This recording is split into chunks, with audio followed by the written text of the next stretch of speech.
Thanks for tuning in to Men for the Win, a podcast hosted by David Kufis and Dan Thompson, two avid fans who appreciate well-played baseball, especially when it's done by the Twins.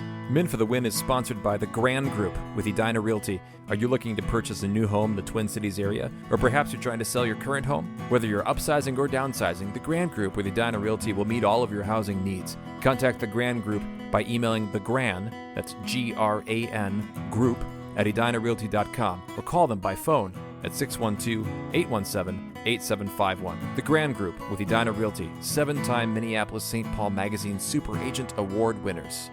Men for the Win is part of the Pulltab Sports Network, covering sports, culture, and entertainment across the Midwest. Check them out at pulltabsports.com and give them a follow on all your social media platforms at Pulltab Sports. On this episode, David and Dan recap the Twins' 3-game series against the Colorado Rockies. Thanks for listening. Enjoy. Thanks for tuning in to Men for the Win. My name is David Kufis. With me, as always, is Dan Thompson. The Twins start out of the gate after the All-Star break against the worst team in baseball, thinking this will be a great step in the right direction, get the team back to 500, and maybe back on the path for a wild card berth at the end of the season. And yet, Dan, they made these Colorado Rockies look like a contender, a World Series contender. They made these Rockies look like, Dan. No, they didn't make them look like that. It's just that the Twins didn't look any good at all in this situation. The Rockies are still a professional baseball team, lest we forget, right? They can play pretty well. Yeah, but so are single-A teams in Florida. They're professional baseball teams. I suppose that's true. Maybe they want the White Sox to keep that record for losses in a season. What is it, 121 or something like that?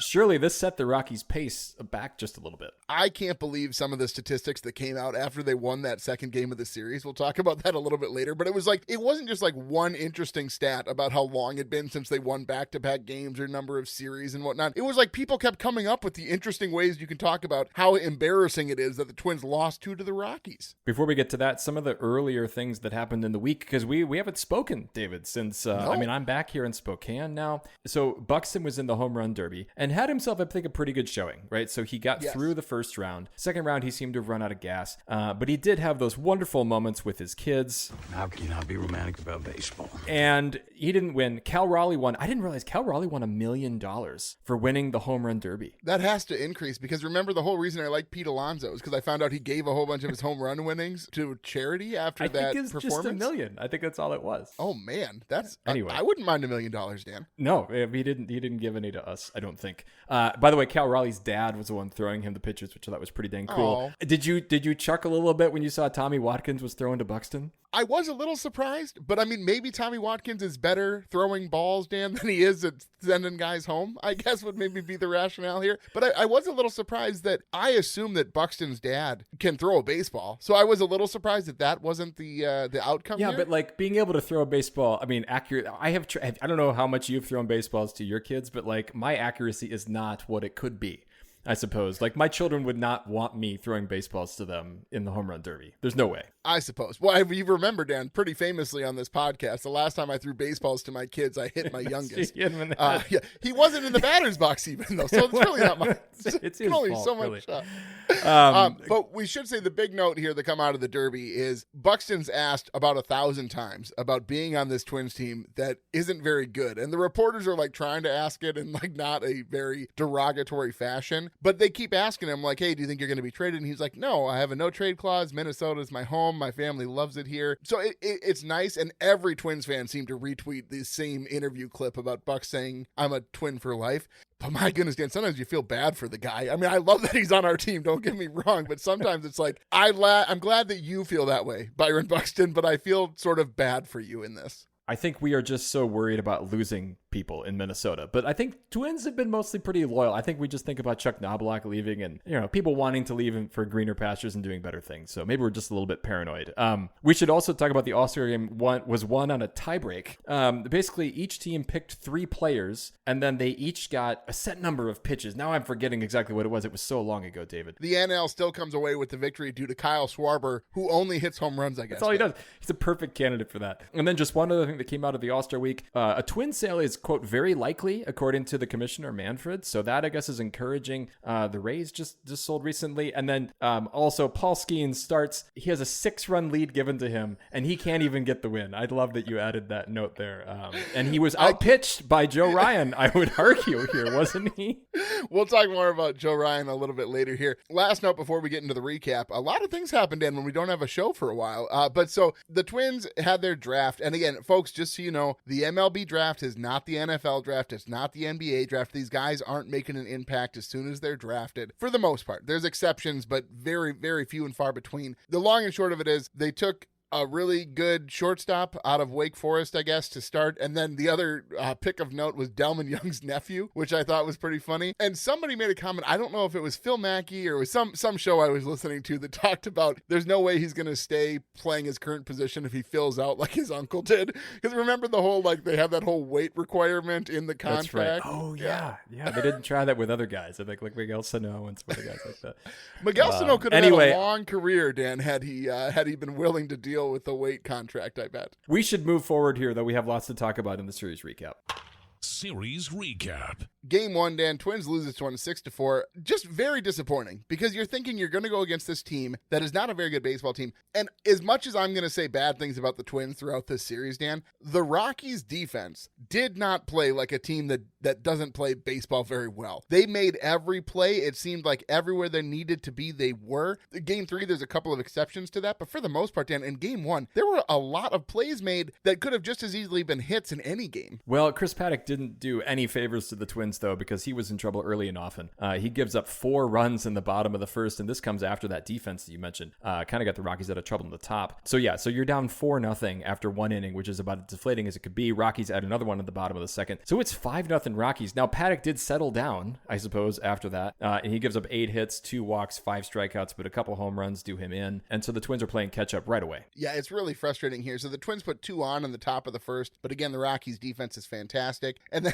then top of the fifth, the Twins finally get on board in the only way they know how, Dan, which is just let Byron Buxton create. You know how sometimes when you're on a group project and someone's just cooking, right? You just leave them in the room. You don't touch them. You don't talk to him. That's what Byron Buxton is right now. Just leave the guy alone and let him do what he does. So he hits a solo shot. The Twins are down 5-1, but again, it's the Rockies and you're playing in a place with super light air or heavy air. I don't really understand how altitude works, Dan, and whether the air gets thinner. So there's less resistance on the baseball. Breathe. Oh, okay. I see. Anyway, but so the Rockies do get one back, though, in the bottom of the 6th. So Rockies are up 6-1 at this point. Top of the 7th, the Twins offense finally wakes up after their all-star break hangover here. They're sparked by Buxton again with a single, and then Jeffers with a single, and then Willie Castro hits a 3-run home run to make it 6-4 Rockies, and all of a sudden, Dan, we got a game on our hands. Absolutely. We're going to come back to the top of the 8th a little bit later when Rocco made a pinch-hitting choice here, but the Twins do not actually end up scoring in that inning. Top of the 9th, Buxton again gets on, but the Twins do no damage. Also, I thought this was funny that the Rockies closer is a Minnesotan. His name is Seth Halverson. He was actually a Twins draft pick in the 30th round a number of years ago, but he's from Plymouth, Minnesota. So just wanted to give him a shout out. His 9th save of the season. He's had almost as many as Duran, it seems, David. Shots fired. Well, it's just, he's getting his use in. And then we go to game 2. Twins lose this one as well, 10-6. Not much better. The Twins do score the first 3 runs, so there was a lead early. Top of the second, Jeffers doubled. Clemens tripled. This man, we're going to talk about Cody Clemens later. I do not understand him. Correa doubles, Wallner singles, and it's 3-0, and it's looking good. But then the Rockies score the next 8 runs. Weird play also in the bottom of the 3rd. Jordan Beck hits a dribbler down the 3rd baseline that's, I think, definitely going to roll foul. No question. But then Ryan Jeffers picks it up, which allows a single that could have been the 3rd out. McMahon homers in the next at bat. And then later on, there's a 3-run homer by Ezekiel Tovar that breaks the 3-3 tie in the 5th. Zebby wasn't great, but we should go back to that Jeffers play because it was interesting to see his rationale. Yeah, so Jeffers says, initially I thought it was going foul. Then it's kind of a split second, blank. That's going to stay fair. So I committed to going for it. And at that point, I realized it was going foul and I don't have a play on it, or it might not have gone foul. But either way, I didn't have a play on it. Just a mistake. It's one of those bang bangs. It's not like it was very far down the line. I'm kind of on top of it. I think it's going to stay fair, but it's easy to look back and say that was 100% the wrong thing to do. I knew exactly what to do, but in a much more real sense, I had no idea what to do. That's a lot of thoughts in like 2 seconds there, I Ryan. would say 4 more sentences than he needed to say. But this is the thing that's so funny to me in this. So Zebby's like right next to Jeffers as this is happening, and you have to watch the replay first of all so you guys can see that the ball is definitely going foul. But the look on Zebby's face, I think the only rationale and the only way this makes sense is if the runner was still in the batter's box and he like hadn't run to first base. And so Zebby like looks to first, I think expecting to see the guy not to first base yet, but he's already taken off his gear. He's hanging out at first. And so the only way this works is I'll tell you the truth. I'm a little confused by your tactics.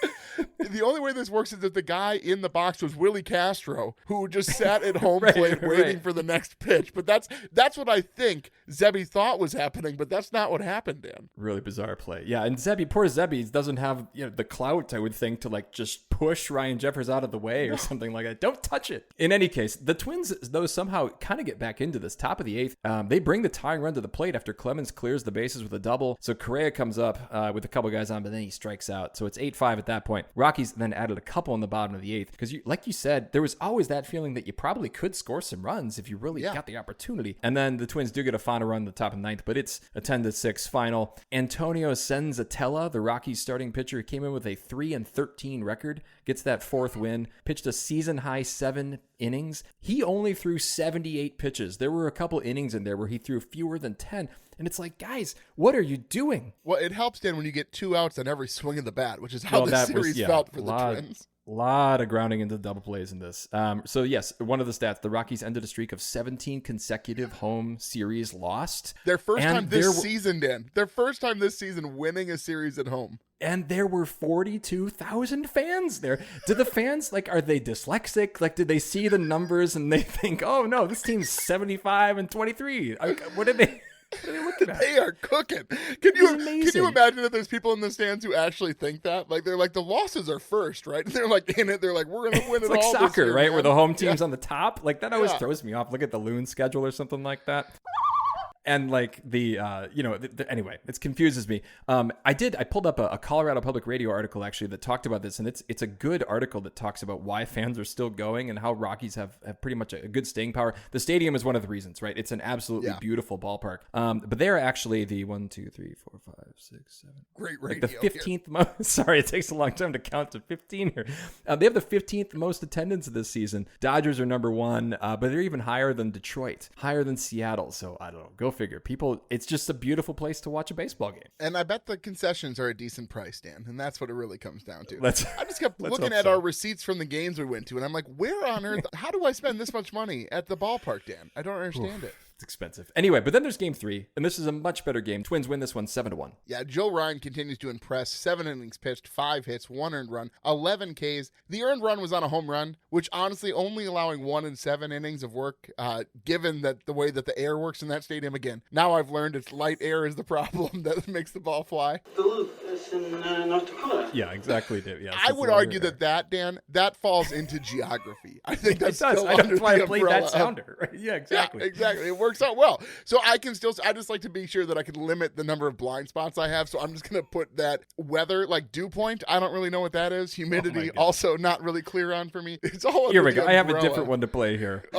Just a bit outside. He tried the corner and missed. It's all under the anything that happens that's really weather or location oriented. That's under the umbrella of geography. That's me limiting my blind spot. Oh so my God. When I say geography, just know it's pretty all encompassing. It's just science, the natural world. I think that's probably better, to be honest. Yes, but okay. But anyway, back to this baseball game and away from my lack of intellect here. So top of the first, Twins load the bases with 1 out but score no runs. After Ty France, he hits one back to the pitcher at 102, which is just really disheartening. And it was pretty funny. So they get Larnach coming home, and the pitcher almost overthrows the catcher. The catcher has to catch the ball and tag Larnach, actually, who, had he known that the throw was going to be so bad, had he slid, he probably would have been safe, but you wouldn't have expected that, Dan. Yeah, and then Wallner comes up in the next at-bat, strikes out on 3 pitches, and I'm thinking, why is this man still with this baseball team? Yes, but a very cute moose. Make all the boy moose go. That's why, Dan. But top of the second here, Twins get 2 on, and then Larnach grounds into a double play to end the threat, which, my goodness, Dan, the number of ground into double plays was 3 in this game alone. I honestly, at one point, wanted to check prop bets to see if there was a bet on how many times the Twins were going to ground into a double play. But so then things get interesting. Top of the third, Twins finally cash in here. So Castro walks, Clemens doubles, but then Clemens is actually thrown out at home on a contact play. Then our favorite Moose we just talked about, Dan. Yeah, that's a moose. He redeems himself with a 2-run homer, so the Twins are up 3-0. Twins get another one on a Royce Lewis solo shot to break his hitless streak. Twins are up 4-1. Then Bader with a solo shot in the 6th. Twins are up 5-1. A second Royce Lewis solo shot in the 8th. It's that air, Dan, that light air I've learned so much about. I told here. You this. We're going to get to this in the next segment, but I was right about that. Solo shot in the 8th puts the Twins up 6-1. Then top of the 9th, an interesting play. Willie Castro hits a triple, and he's legging it out. Good for Willie. No way. Decided Shocking. to run. He was legging it out, I believe.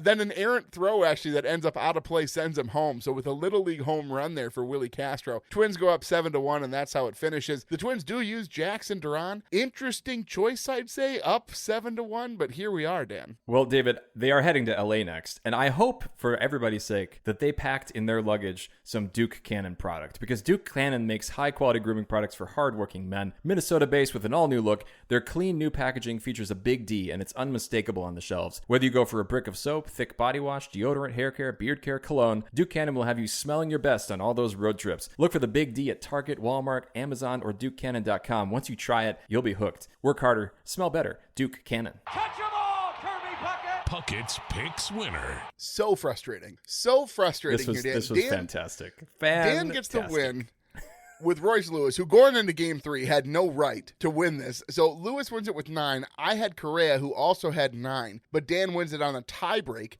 because of the home run. You underestimate my power. I do have to say, Dan, I went back and I checked the scores to make sure, and you had missed a point for Correa. You'd done the math wrong in the first 2 games. You had. And so at first I thought I lost 9-8, and then I saw the score was tied, and that made me more upset, Dan. First of all, you'd missed a point, so I was annoyed that it was my guy who you missed the point on. But then secondly, knowing the tiebreak was most home runs and Royce had hit 2 today, I was just sitting here, Dan, getting more and more red as I was entering the totals here. The listeners picked Buxton, unsurprisingly. He had 4 points. Hogs took Lee, who had -4. So Hogs dropped back a little bit in the total points. He still has the lead, though, with 12 wins. I have 10. I'm in second place. And then you and the listeners are tied at 7.5. Beast versus Bench. Is losing fun?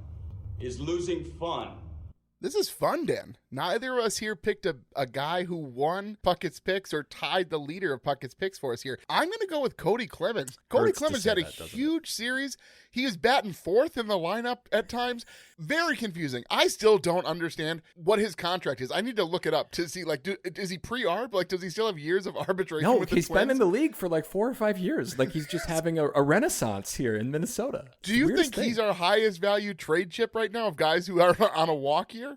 I mean, I would say trade him now because I don't think he can sustain this, but apparently he can. He keeps doing it. Every time he hits a triple, I'm a little bit mad for some reason. I don't know why I'm mad. I should be cheering for the man. I want to mock you for saying that, but I felt the exact same way, Dan. I was like, it's so infuriating that he's batting 4th and then being productive in the 4 spot. It's just shocking how this keeps happening, Dan. I went with Willie Castro. So the 3-run home run that he hit in the first game, I thought showed some heart for this team when they were already down, and so I like that. He had himself a very good series, though. He's very quiet. I don't want to say maybe quietly, but I mean, he's actually had a pretty good year offensively. His batting average is up to 263. His OPS is 799, which I believe is 3rd on the team behind Clemens and Buxton. So another good series for Castro. Okay, so I just looked it up actually, Dan. And so, yeah, It's 2025, but he has 4 years of arbitration before he's a free agent. How is this even possible, Dan? What is happening? He might be the first baseman of the future for the Twins. As for bench, I went with Chris Paddock. Just an uninspiring start coming out of the break. He had all this extra time to rest and go back to, I think he lives in Texas, go back and, I don't know, hang out in the warm weather. So I don't know. I was a little bit frustrated and a little baffled that he didn't pitch better in that first game. You would think he would have had some time to work out the issues that seem to not be worked out at all, Dan. It was just, it was frustrating to watch him on the mound. And I did appreciate, though, that Rocco, again, has stuck with his new strategy of, I don't care how bad you've pitched. You will continue to pitch until I say you're done. You will give me 5 innings. He threw 97 pitches. I mean, he didn't pull them earlier. Who's on your bench? Yeah, so I got to give it to Lee here. I was so frustrated yesterday, but so he goes 0 for 7 with a strikeout and 2 ground and a double play. Larry Lee is not thrilled with his son. I can tell you that much. My back. Maybe he's harboring an injury. He's too afraid to say anything. We've had players think that before. Maybe that's a little tinfoil hat. I don't know. Let's go on here to Rocco's Rewind. Rocco's Rewind. Game 1, top 8, Dan. There's 1 out. There's nobody on. Rocco goes to Trevor Larnach over Royce Lewis. Hang on a minute. We could use a pinch. Couple of things here. Rocco is currently managing not as though the Twins have this big 3. He's managing like he has a big 1. Right? Like he's just like, we're going to do whatever we can to give Buxton whatever he needs. And the other 2 guys, maybe when they get their act together, I'll start managing a little bit differently. But there was an interesting quote from Royce Lewis talking about him being pulled and him trying to work through his mechanics and how his swing looks so different than it did a couple of years ago. Royce he's got to learn word choice is important. Yes. And basically what he said was, they're just really quick to pull the trigger if you're not performing. Royce, buddy. Dude, look at your stat line and look at the stat line of some of the guys at AAA who have been sent down. You are the last person who should be talking about the Twins pulling the trigger and letting guys come out. It's very frustrating to me that when he says these things, like he has the whole cheap guys comment, he's got the slump comment, and now he's got this comment about how the Twins are really quick to pull guys and not give you an opportunity. It's a little frustrating seeing what he did in Game 3, but you can't do that, right? Like you can't just be like, oh, well, he hit 2 homers in Game 3, so clearly he would have been the guy who was going to turn it around in Game 1. You can't use language like that, Dan, when you're not performing that well and they're not sending you down. I think it just speaks to his bulletproofness, right? I mean, like he is untouchable, it seems, in this lineup. He's not getting sent down for anything. Which is fine, but Royce, you can't say things like that, buddy. Like you can't. Like apparently think about you can. What you're saying. When you're Royce, David, it doesn't really matter. He's the one. I mean, if Neo wants something, they're gonna get Neo what he wants, right? Cheeseburger, fries, milkshake, right? He gets all of it when he goes through the drive-thru. Nobody's saying no to Royce. Okay, but so my question here, though, is if you're going to get Larnach in the game anyway, why not pinch hit for Vasquez an inning earlier and basically the because same of scenario? Game 3. Did you not watch Game 3, David? Christian Vasquez is on a heater. First of all, the only reason he even got that hit was because it was infield in, and it was a hit and run that Bader had to like jump over. Like, no, that's not what we're talking about. But what about the other 2 hits? He had 3 hits in Game 3, David. You can't discount all 3 of them. You're right. Worth every penny of that $10 million Rocco just had a time machine. We've talked about Rocco having a time machine before, and he knew in Game 3 these guys were going to have a redeeming moment, as they both did. Well, what do you have for your anyway? What do you have for Rocco, Dan? So I have the days off for Lewis and Buxton worked great. Royce had Game 2 off and he kind of cleared his mind. Maybe he flushed all of those, thoughts that he was spouting to the media. And then he hit the 2 home runs in Game 3. And then Byron Buxton getting a day off in Game 3, which was perfect, right? Because now he's going to LA. He's going to have that day off. He's a phenom, Dan. And honestly, he should be in the conversation for MVP come the end of the year. I don't think he'd win it, but I think he's got to be in the top 5, top 10, yeah? Yeah, I think he's top 3 right now behind Raleigh and Judge. Yeah, understandable. Well, let's keep pushing here. Minnesota moment in a series, Dan, that only had so many options. Minnesota moment. I mean, I'll go with the uplifting one here. Royce Lewis's 2 home run day. The first one was 451 feet. Maybe it's a little obnoxious, my love for Royce Lewis here, because I was doubting him a little bit after Game 1, but he looked a whole lot better. That swing, that full extension swing, he could hit a baseball in the opposite batter's box. He could hit a baseball in the... I see what you're saying. Okay. Yeah. If the ball like is that far outside. Yeah. Yes. Okay, I'm with you. Yes. I'm going to go with just the typical Minnesota Twins fan gripe here. Please attempt to be a gentleman. The Twins finally succumb to the ad patch on the jersey, Dan. I hate it so much. Yeah. It's shocking to me that it took the poll ads this long to do it, to get the money out of them. And okay, I want to have a larger discussion for just a moment here. If you watch on Twins TV, you only get 5 ads. You get the same 5 ads. It's the girl singing and the words about nobody cares. Then there's the commercial with the cars, which what they're trying to do in that ad. I still don't know what that ad is for, Dan, and I've seen it 1,000 times. I have no idea. If you said, I will give you $1 million if you could tell me what company that is for and what they're trying to sell you, not a clue. Here's what I know. You have an early 2000s model Corvette and an SUV and guys in helmets, and they're trying to show the difference between an experienced craftsman and a beginner or a novice. And so you have this Corvette in this parking lot that you've clearly just sprayed down with a hose. And what you're supposed to be impressed with is this guy doing donuts and drifting in this parking lot, Dan. First of all, not a nice enough car. Secondly, the guy driving isn't nearly good enough to be doing this for commercial shoot. Like, I would argue the guy driving the SUV would have had a better shot of being impressive than the guy in the Corvette who couldn't sort it out. So first of all, I'm so sick of the same 6 ads, and now you're putting a patch on the jersey. I'm so done, Dan, with the way that Twins TV has told us it's going to be this great thing, and now we have patches in the same 6 ads. I'm over it, Dan. Make it stop. Fans want an ejection. There it goes. And that was Gardy's Gripe. That was brought to you by the Pulltab family, I believe, right there. David has been silenced for the next 30 seconds here. So here we go. Let's go on to Mauer's Musings. I just don't know how it can get any better. Mauer's Musings. All right, so I'm going to do my part here. I think that it's time to shake up the roster quite a bit here. I think it's time to trade Ty France for a baguette. After all, miss, this is France. Or a crepe or whatever you can get. A nice breakfast. Right, I think would be enough here to clear the space on that roster spot for Ty France. So I think it's time. Luke Keeschel will be ready here shortly. I have magic hair that glows when I sing. You get like 3 walks on Saturday, the guy gets on base. So I'm excited for that. But I also think it's time to demote Deshaun Kersey Jr. and bring up a guy like, I think even Austin Martin or Eddie Julian. I think Austin Martin's playing quite well down at AAA. He's kind of earned the right to get a shot. You know, Eddie Julian had his chance, right? And he kind of threw that away. I am not throwing away my shot. So I say bring up Austin Martin, see what you can do. Toss the keys, if you will, to Mr. Martin.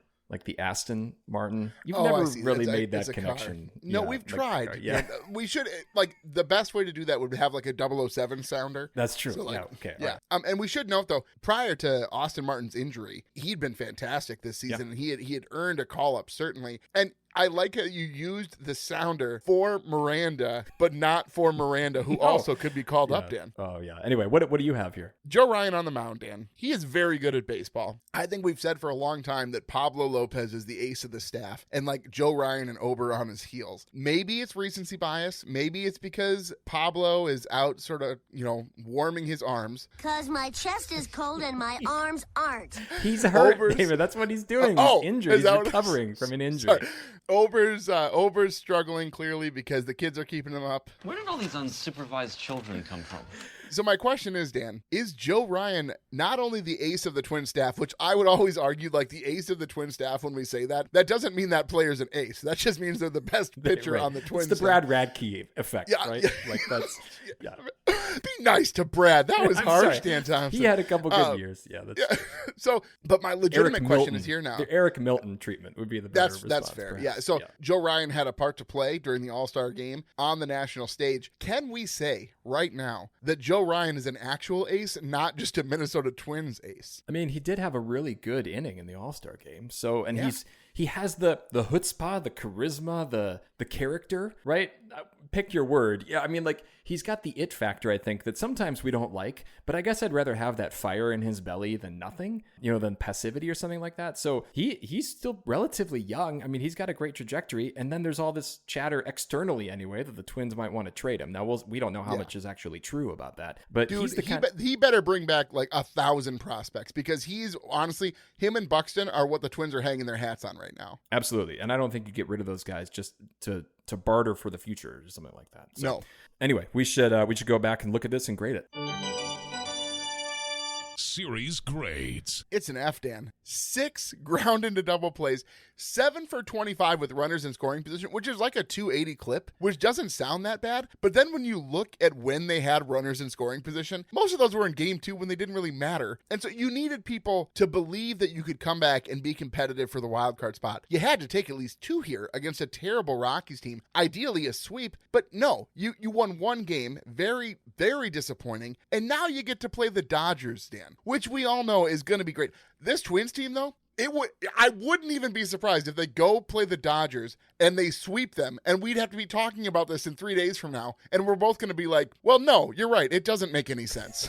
No, I because the Rockies, they seem to just expect to lose at home, right? I mean, like, there's no expectation they're going to win a series, and then they go and they win the first 2. And also, I noted you had the 7 out of 25 in yours, and I thought maybe you'd used my rubric because it's a pretty similar score to mine. Momentum -2 on the pendulum. Gosh, I mean, there's nothing positive really about this. Yeah, you won game 3, but it was already a loss to lose both of the first 2 games. Decision making -1. There were some bad throws, just lots of badness all around. It wasn't even really on Rocco. It was just kind of strange decisions on what to do with the baseball. Obviously, Ryan Jeffers kneeling down. Which, mentioning Ryan Jeffers, Mickey Gasper is on like the emergency squad right now because Ryan Jeffers' wife is due with their baby at any time, and so we might actually get to see a different catcher, David, which I think is pretty interesting here. Finally. Well, Mickey Gasper though isn't really. I mean, he plays catcher, but he hasn't played catcher for the Twins. So then maybe we'll just see a lot of Christian Vasquez. So we obviously wish the Jeffers family a safe birth, but Mickey is traveling with the team right now. Anyway, Stars though, I will say the Stars played pretty well in this series. Buxton had a good series. Correa played well. Joe Ryan, we talked about. Duran came in. Castro looked good. Those are the all-star players that they've had. And so I thought a +2 there. The mids were okay. Cody Clemens, I think, counts as a mid. But the youth did not play well. We talked about Brooks Lee. SWR, I guess, didn't pitch in this, so I guess I can't blame SWR here. Hard to blame him on this one. But Matt Wallner, gosh darn it, I'm just so tired of his at-bats. And so, anyway, I gave him a -2 there. That adds up to 12 out of 25, which is an F. So I was just talking to Dan pre-podcast here. And Dan was up at the lake. It's a lake, right? Sandpoint is a lake? Yeah, it's Lake Pend Oreille up in North Idaho. Okay, and do you have a boat out there? Like you go There's boating? A boat. Yeah, I was on it actually, against my will, but I was on the boat. The older you get, Dan, the boats become less attractive for you, and you're more on the boats for your kids, Dan. But it is fun to have those memories, and honestly, if you haven't been launched off an inner tube at high speeds behind a boat, Dan, you probably didn't grow up in Minnesota. But good news, our new sponsor, Rave Sports, has all the water toys to upgrade your lake lifestyle. Whether you're looking to give the kids the ride of their lives on one of Rave's state-of-the-art hyper tubes, chill out on the 4-person Big Easy, or get a workout in on the inflatable Coda paddleboard, Rave Sports has your lake life covered. Make memories and make it the best summer ever at ravesports.com. And don't forget to use promo code PULLTAB for 20% off your order. Rave Sports, make waves. I don't know, Jack. It looked like Herbeck pulled him off the bag.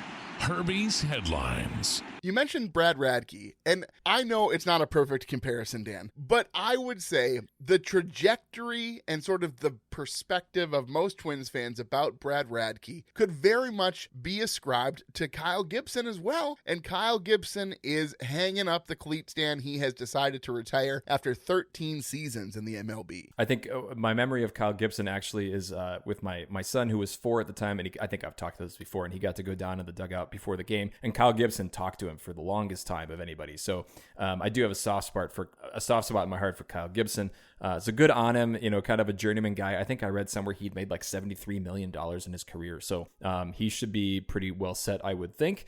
Speaking of money, the Tampa Bay Rays are going to sell for $1.7 billion, which is the price tag that the Pollads think the Twins are worth, which I guess is a good sign. They are expected to stay in the Tampa Bay area. Hopefully they can find a spot that maybe is going to get better attendance, I would hope, for a stadium site. I think it's just there's so many transplants and stuff. Do you think, objectively, are the Twins or the Rays a better purchase? I would think that the Twins should be, right? You got a seemingly more loyal fan base, but the Rays have been better over the years. So I guess from a baseball perspective, everything that we read about the Rays organization suggests that they're a very well-run organization, which is the weirdest thing about how they don't draw well. So there's a thing there we don't totally understand, I think, not being Floridians. Floridians always makes me think that it's like a sci-fi novel. Like it doesn't sound like it's a real thing.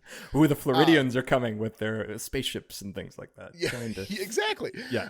So a quick baseball highlight here, folks. If you haven't seen the throw from Acuna Jr. in the Yankees game, Bellinger's at the plate for the Yankees. Acuna Jr.'s in right field. It's a ball hit deep down the right field line. There's a runner on second. And Acuna Jr., I don't even know how to explain this exactly. He doesn't line up in the way that you would expect an outfielder to line up who's going to try and make a throw back into the infield to stop runners from advancing. He sort of like turns and he has his back to home plate. And so I'm very curious if this was intentional or if that's just how he thought the best way to catch it is. But he sort of catches it over the shoulder. Vivas is on second. He attempts to tag to advance to third. And on the fly, Dan, Acuna Jr. gets to third base and they tag him out. Vivas is shocked at third base. No, he didn't wasn't even expect sliding to throw. There was no way. Yeah. No, he's like trotting in like no big deal. He's going to advance to third, but a crazy replay. You have to go watch that, folks, if you haven't seen it. Then I have something here, Dan, I don't know how to explain. I saw this note. I didn't know that you were interested in this particular